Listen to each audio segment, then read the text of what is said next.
하나님과 우리 주 예수 그리스도로부터 오는 은혜와 평강이 여러분과 함께 하시기를 바랍니다. 아주 오래전 일입니다. 정확히 2002년 5월달 가정의 달을 맞이해서 한 TV에서 어떤 어머니와 아들에 대한 이야기를 방영을 했습니다. 이 아들은 초등학교까지 아주 건강한 그런 아들이었는데 희귀한 병에 걸렸습니다. 칼슘 과다 분비증이라고 하는, 글자 그대로 칼슘이 과다가 돼서 뼈가 서서히 굳어가는 그러한 불치병에 걸리게 되었습니다. 이 진단을 받을 당시의 의사는 이 아이는 오래 살지 못할 것이다 이렇게 진단을 내렸는데 30이 넘도록 목숨을 유지를 했습니다. 그러나 온 몸이 모든 뼈가 굳어서 막대기처럼 되어버렸습니다. 팔, 다리를 못 쓰는 것은 물론이고 허리조차 움직이지 못해서 글자 그대로 막대기가 되어버렸습니다. 이 아들은 어머니에게 몇 번이고 자기를 포기해달라고 요청을 합니다. 그러나 어머니는 목숨이 붙어있는 그 아들을 버릴 수가 없습니다. 일일이 밥도 또 먹여줘야 합니다. 세수도 씻어줘야 합니다. 머리를 샴푸할 때는 벽에 기대어 놓고 어머니가 의자에 올라가서 머리를 샴푸하는 어떤 그러한 삶을 살고 있었습니다.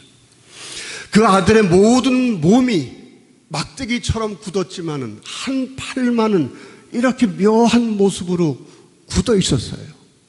그것은 어머니가 잘 때마다 옆에서 자면서 그 아이를 껴안고 잤기 때문에 그렇게 특별하게 변형이 되었다고 하는 것입니다. 30세가 넘도록 아들은 그러한 삶을 계속을 했습니다. 그러나 삶을 포기하지 아니하고 글을 읽기 시작을 하고 또 자신이 글을 쓰기 시작을 했습니다. 그리고 시를 쓰기 시작을 했습니다. 시집을 발간했습니다. 어느 조그만 출판사에서 그 아이의 시집을 출판하면서 인세를 지불을 했는데 그 작은 돈으로 어머니 틀니를 해주면서 그렇게 기뻐하는 모습이 방영이 되었습니다. 그 시집의 내용은 온통 사랑에 대한 이야기였어요. 막대기에 불과했지만은 그 마음 가운데는 사랑으로 용솟음쳤고 그리고 그 우러나오는 사랑을 시로 표현을 한 것입니다. 저는 15년이 지났지만은 그 TV 장면을 늘 다시금 되새겨 보곤 합니다. 물론 감동적인 이야기입니다. 이 TV에 나오는 어머니와 아들은 훌륭하고 아름다운 사람들이었습니다. 그러나 좀 더 깊이 생각을 해봅니다. 남의 이야기니까 감동적이지 과연 내가 그 이야기의 주인공이라고 하면 나 자신을 어떻게 생각했을까 하는 겁니다. 내가 만일 그 막대기와 같은 그러한 삶을 살고 있다고 한다면 그 삶을 인간의 삶이라고 내가 생각했을까? 내가 그런 아들을 둔 어머니라고 하면 24시간 그 막대기 같은 아들 옆을 지켜야 하는 그러한 삶을 사람다운 삶이라고 생각했을까? 차라리 죽는 게 낫지 않을까? 저는 그렇게 생각을 하는 것입니다. 그리고 이런 생각도 해봅니다. TV에 방영된 그 불행한 모자가 10년 이상을 그렇게 살아왔는데 그 사람들이 보낸 10년의 세월과 내가 건강한 몸으로 보낸 10년의 세월을 되돌아볼 때에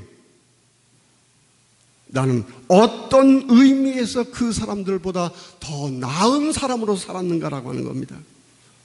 좀 더 나아가서 결국 죽음을 맞이하게 될 텐데 그 사람들의 삶의 가치와 건강한 몸으로 살았던 내 삶의 가치는 무엇을 기준으로 판단이 될 것인가 라고 하는 것입니다. 이런 극단적인 비교를 해보는 것은 사람으로 산다고 하는 것이 무엇인가라고 하는 걸 생각해 보자는 겁니다.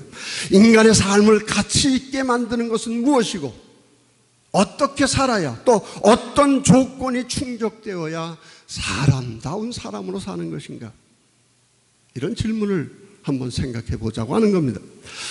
우리는 보통 이런 질문을 하지 않습니다. 깊이 생각할 필요가 없기 때문입니다. 그저 마음 따라 살면 됩니다. 세상 따라 살면 되는 것이고, 다른 사람들 사는 방식대로 상식적으로 살면 됩니다. 머리가 생각하기 이전에 이미 우리는 몸으로 무엇이 필요한지, 무엇을 추구하며 무엇을 욕망하며 살아야 하는지 느끼며 살고 있습니다. 그리고 느끼지 않아도 우리는 습관에 따라서 이 세상을 살고 있는 것입니다. 당연히 사람은 육적으로 편안하게 사는 거 원합니다. 배부르고 건강하고 걱정 없이 편안하게 살기를 누구나 원합니다. 이 생존이 해결되어야 사람으로 살 수 있다고 하는 건 명백한 일입니다. 그러나 인간은 생존으로 만족하지 못합니다. 인정받기를 원합니다. 최소한 평등한 위치를, 다른 사람들과 같은 위치를 인정받고 싶어하고, 더 나아가서는 언제나 남보다 우월함으로써 인정받기를 원하고, 그러한 인정 가운데서 자기의 가치를 확인하고 싶어합니다. 굶주릴 땐 누구나 배를 채우기 원합니다. 그러나 사람은 결코 배부른 것으로 만족하지 못해요. 다른 사람들보다 더 맛있는 것, 더 비싼 거 원합니다. 이왕이면 더 멋진 고급 음식점에서 먹기를 원하는 것이 우리 인간의 본성입니다. 먹는 것조차도 다른 사람과 차별 두고 그 속에서 내 가치 확인하고 싶어 하는 겁니다. 우리는 언제나 의식적이든 의식하지 못하든 다 이러한 인정 가운데 자기 삶의 가치를 인정받고 싶어 하는 것입니다. 문제는 어떤 방식으로 인정받기를 원하는가 하는 겁니다. 어린아이라도 유명 상표가 달린 가방을 통해서 인정받기를 원합니다. 상표 없는 가방 매면 학교 가기 싫어한답니다. 학교 성적에서 모범이 되지 못하면 불량 집단을 만들어서라도 인정을 받기를 원합니다. 당연히 인품으로, 실력으로 사랑과 존경을 받기를 다 원하는 것 같지만은, 그런 건 시간도 걸리고 애매하고 확실하지 않은 방법이라고 느끼는 사람들도 상당히 많이 있는 것 같습니다. 그런 사람들은 우월한 지위와 힘을 이용해 폭력적인 방법으로 굴욕을 강요합니다. 나 우습게 보지 말라라고 하는 겁니다. 여러분은 어떤 방식으로 인정받기를 원했고, 어떤 방식으로 인정을 받아왔고, 또 여러분은 무엇을 욕망하십니까? 앞서 말씀드린 대로 우리는 깊이 생각하지 않고 우리가 원하는 것을 따라 살고 있습니다. 그러나 한번 생각해 보십시다. 우리가 원하는 것이 정말 우리가 원하는 것인지. 왜냐하면 우리는 당연히 원해야 할 것을 원하는 것 같지만은 대부분 그렇지 못하다고 하는 것입니다. 한 유명한 철학자가 이렇게 표현을 했습니다. 우리의 욕망은 다른 사람들의 욕망을 욕망하는 것이다. 우리의 욕망이라고 하는 것은 자기 자신의 순수한 욕망이 아니라는 겁니다. 자기를 찾는다고 하는 것은 나의 순수한 욕망을 찾는 일이라고 얘기하는 것입니다. 이 말의 뜻은 간단한 것이 아니지만은 쉬운 예를 들어보면은, 옷을 사려고 나갔는데 쉽게 어떤 걸 입어야 될지, 어떤 걸 골라야 되는지 결정 못합니다. 그런데 멋있게 생긴 사람이 옆에서 탁 옷을 고르면 그 유형의 옷을 고르는 그러한 욕망이 생긴다고 하는 것입니다. 그 반대도 마찬가지입니다. 이 세상에 처음부터 불량배가 되기를 원하는 사람은 없어요. 그런데 어쩌다 그런 집단과 어울리다 보면은 그 사람들이 원하는 걸 원하게 됩니다. 처음엔 하기 싫더라도 그 사람들이 원하니까 억지로 할 때가 있어요. 그러나 필이 들면은 그 폭력배 생활 가운데서도 멋있게 보이는 사람이 생기는 법입니다. 우리 모두 예외 없이 인정받기 원합니다. 더 나아가 우리는 단지 그냥 인정받는 것으로 만족하지 못합니다. 우리가 백화점에 친구들과 함께 가야 할 이유가 있어요. 나와 비슷한 부류의 사람들이 다 가는데 나만 안 갈 수가 없기 때문입니다. 그런데 정작 백화점에 들어서면 자신은 동료들과 구별되는 좀 더 비싼 걸 통해서 자신을 드러내고 싶어 하는 게 인간의 본성인 것입니다. 저것만 가지면 내가 천국 얻는 것처럼 생각을 하지만은 얼마 지나지 않아서 쓰레기처럼 여겨집니다. 왜? 더 좋은 것이 바로 눈에 보이기 때문에 그렇습니다. 다른 사람들이 내 거는 벌써 쓰레기로 보기 때문에 우리의 욕망은 다른 것을 향하게 되어 있는 것입니다. 모두는 아니겠지만 대부분 이렇게 사는 것을 우리는 당연하게 여깁니다. 그러나 과연 이런 방식의 삶을 우리는 진정 원하는 것인가? 우리는 당시 평범한 사람으로 당연한 것을 원할 뿐이라고 생각할지 모르지만은 내가 진정 원하는 것이 무엇인지, 사람으로서 사는 것, 사람다운 대접을 받기 위해서 내가 무엇을 원하는 것이 우리는 내가 모른다는 겁니다. 다른 사람들이 욕망하는 것 속에 빠져서 끌려다니고 있다라고 하는 겁니다. 더구나 이런 욕망은 중독성을 가지고 있어서 우리에게 절대 채워지지 않는 갈망을 우리에게 안겨줍니다. 여러분, 수천 원대의 재산을 가지고 있습니다. 수천억 원. 그런 공직자가 그 지위를 이용해서 몇십만 원, 몇백만 원 뇌물을 요구하는 걸 우리가 어떻게 해석하겠습니까? 재벌 회장 가족입니다. 그런데 법인카드를 가지고 째째하게 외국에 나가서 선물을 그걸로 사고 있어요. 난 부러울 것 없는 돈과 권력을 충분히 가지고 있어서 우리가 생각할 때는 마음의 여유가 있을 것 같은데, 그 사람들이 남 안 볼 때 고작 하는 일은 자기 운전사한테 발길질이나 하고 전화기 던지고 욕설이나 퍼붓는,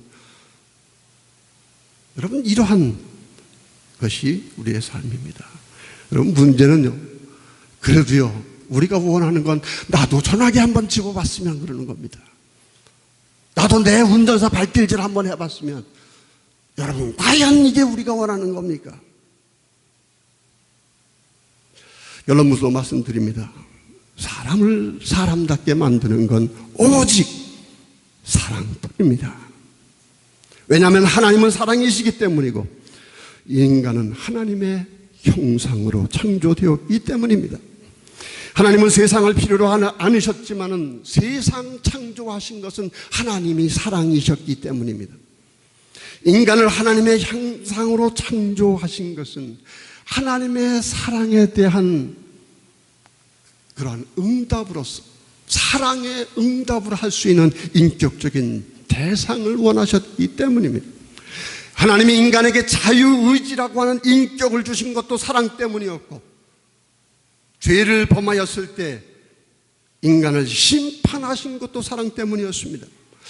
인류는 점점 악해졌지만 그럼에도 불구하고 하나님이 결코 인간을 포기하지 않으시고 심판과 구원을 계속해서 반복하신 것, 사랑하셨기 때문입니다.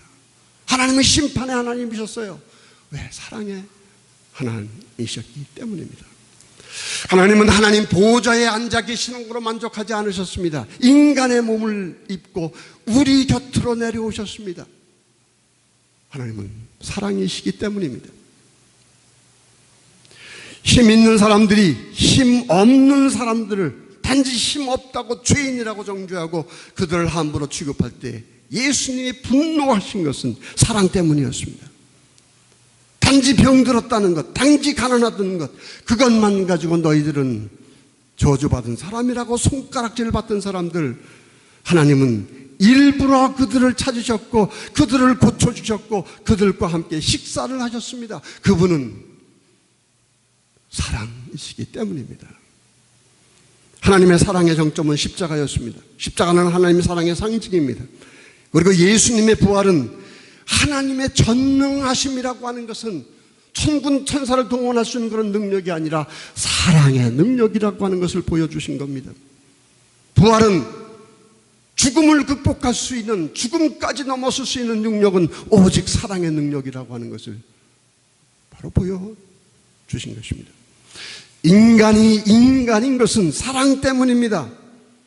어거스틴은 인간의 영혼 속에는 결코 채울 수 없는 영혼의 갈급함이 있는데, 그 영혼의 갈급함은 하나님의 사랑을 발견하기까지는 결코 안식할 수 없다고 얘기를 했습니다. 왜냐하면 인간은 믿던 믿지 않던 마음속 깊이 하나님의 형상으로 창조되었기 때문입니다. 창조의 말씀으로 창조되었기 때문입니다. 오늘 본문을 저는 이 관점에서 생각해 보고자 합니다. 오늘 마가복음 본문에서 예수님은 제자들에게 묻습니다. 사람들이 나를 누구로 아느냐? 제자들은 사람들이 말하는 걸 전해줍니다. 세례 요한이라고도 하고 엘리야라고도 합니다. 그때 예수님은 제자들에게 묻습니다. 너희는 나를 누구라 하느냐? 지금도 예수님은 우리에게 묻고 계십니다. 너희는 나를 누구라 하느냐? 우리는 이 물음 앞에서 다른 사람들의 의견을 말할 수 없습니다. 누구라고 합디다 아닙니다. 우리의 의견을 묻고 계십니다. 우리의 생각을 말해야 합니다. 우리를 대표해서 베드로가 옳게 대답합니다. 그리스도이십니다. 우리도 베드로와 같이 우리 주님을 그리스도로 고백합니다. 그런데 예수님은 자신이 십자가에 달려 돌아가실 것을 예언을 하시고, 당연히 베드로는 항변을 합니다. 그리스도라고 하면 영광의 모습으로 전능하신 능력으로 우리를 구원하셔야 되는데, 십자가에 달리시는 그리스도가 어떻게 우리의 구세주가 될 수 있습니까? 그러나 예수님은 단호하게 말씀하십니다. 사탄아, 내 뒤로 물러가라. 네 생각은 하나님의 생각이 아니라 인간의 생각이다. 여러분, 우리가 생각하고 우리가 기도하고 우리가 하나님을 향해서 간구하는 그 모든 것, 과연 하나님의 생각인 것인지 아니면 인간의 생각인 한번 되돌아봐야 할 것입니다. 우리가 지금 사람답기 위해 살기 위해서 원하는 것들은 우리 세상적으로 보면 분명 하나님이 원하시는 것이 아니고, 예수님은 그 인간의 생각이 얼마나 심각한 것인지 사탄아 물러가라, 이렇게까지 말씀하셨습니다. 우리가 생각하는 사람다운 사람은 어떤 사람입니까? 우리는 여전히 재벌이나 장관이나 인기 연예인들을 모델로 생각을 합니다. 그러나 우리가 바라보아야 할 참인간, 정말 사람으로서의 온전한 가치를 보여주신 분은 오직 예수님 뿐입니다. 하나님의 형상으로서 완전한 모습을 보이신 분이 예수님이십니다. 우리의 소원은 예수님을 닮은 것이어야 합니다. 우리는 예수님을 믿는다고 하지만 믿는 것으로 충분하지 않아요. 나를 따르라 하셨습니다. 따라야 합니다. 그리고 그 따르는 길은 자기를 부인하고 자기 십자가를 지닌 일인 것입니다. 여전히 이 세상은 십자가를 받아들이기 어렵고, 사람들은 당연스럽게 십자가 반대편의 영광을 향해서 경주를 하고 있습니다. 뒤도 돌아보지도 않습니다. 그러나 우리 그리스도인은 예수님의 십자가 가운데 숨겨져 있는 참된 가치, 비밀을 볼 수 있어야 합니다. 여러분, 사람 누구나 다 십자가를 가지고 있습니다. 우선 누구나 가정에 속해서 아버지나 어머니나 남편이나 아내나 자녀나 형제로 살고 있습니다. 여러분, 이 십자가 가운데서 우리는 사랑으로서 오직 사람됨의 가치를 증명해야 하는 그 십자가를 지고 있는 것입니다. 누구나 직업을 가지고 살게 되어 있어요. 돈을 벌기 위해 직업을 가지고 일한다고 하지만은 우리는 직업을 가지고 원하든 원하지 않든 남을 섬기며 살게 되어 있습니다. 그 직업 가운데서 우리는 사랑으로서 삶의 가치를 증명해야 하는 그러한 십자가를 우리는 짊어지고 있는 것입니다. 오래전 천안에서 목회할 때입니다. 버스를 탔습니다. 운전석 가까이에 앉았는데 버스가 운행을 하다가 같은 번호의 버스가 오니까 길 중간에 잠깐 멈추어서 운전사가 조그만 창문을 열고 서로 대화를 합니다. 저쪽 운전사가 묻습니다. 오늘 얼마나 태웠어? 이쪽 운전사가 대답을 합니다. 말도 마. 오늘 하루 종일 시체만 태우고 다녔어. 여러분, 돈을 내지 않고 타는 어르신들을 말하는 것입니다.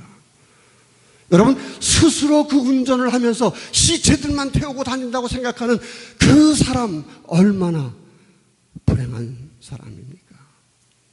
자신의 운전을 통해서 다른 사람들의 발이 되어준다고 하는 그런 보람을 왜 이 사람은 그 속에서 찾지 못하는 겁니까? 어떤 회사 직원이 불친절하고 퉁명스럽고 자기 일 외에는 그저 불친절합니다. 귀찮아합니다.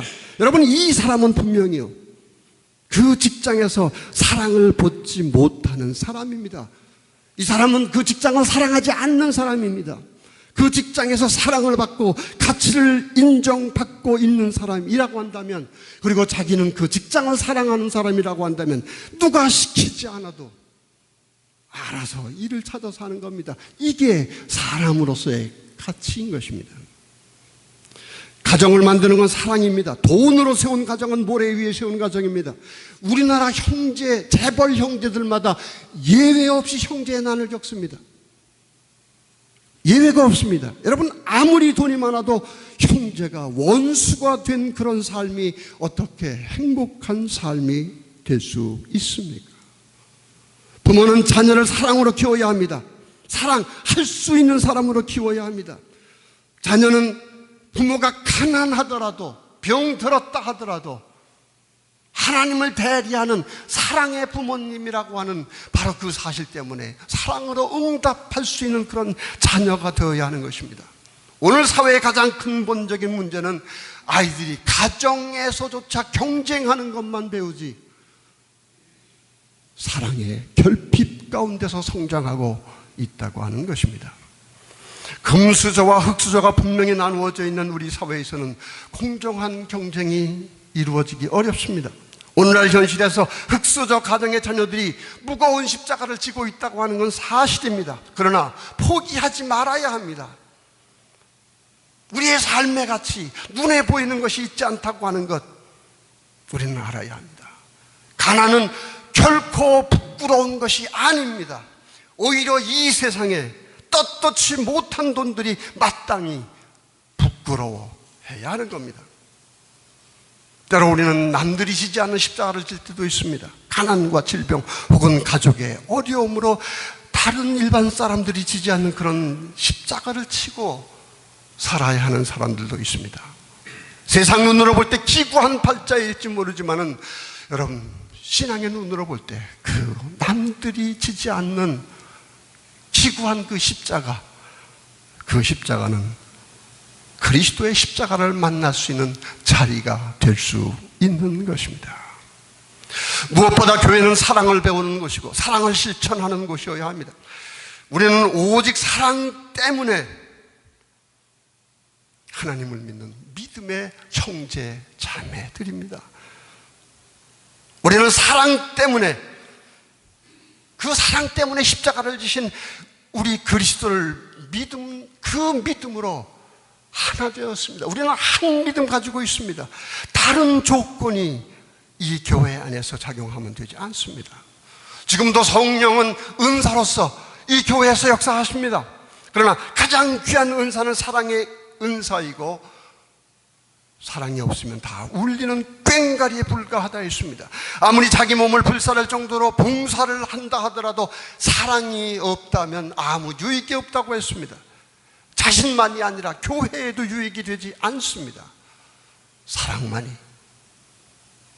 우리의 존재와 우리의 삶과 우리의 모든 행동을 가치 있게 만드는 것입니다. 물론 하늘을 쳐다봐야 되죠, 우리 믿는 사람들. 그러나 우리 믿는 사람들 하늘만 쳐다보는 때가 너무 많습니다. 우리 기독교 하나님, 하늘에 계신 하나님이 아니라, 거기에만 머물러 계신 분이 아니라 성령을 통해서 이 땅에 오셨고요, 지금도 말씀과 성례전을 통해서 섭육하고 우리 자리에 내려오고 계시는 분입니다. 땅만 쳐다보지 마시고 우리 가운데 내려오신 우리 하나님을 볼 수 있어야 되고, 그리고 우리 곁에 지신 그리스도의 십자가 가운데서 우리의 십자가가 가지고 있는 참된 삶의 가치를 발견할 수 있어야 합니다.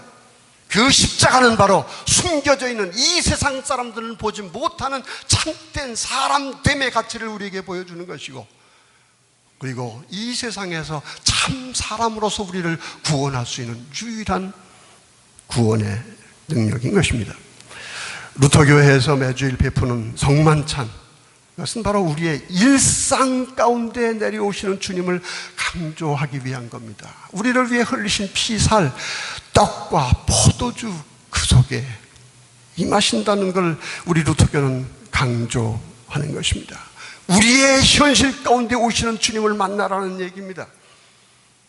우리의 현실, 십자가의 그 현실 가운데서 그리스도의 십자가와 함께 참된 삶의 가치를, 적어도 세상 사람들은 인정하지 않는다 하더라도 예수님은 십자가에서 인정하시는 그 삶의 가치, 그것을 우리는 성만찬에서 받고 그 삶의 가치를 이 세상에 살라고 하는 겁니다.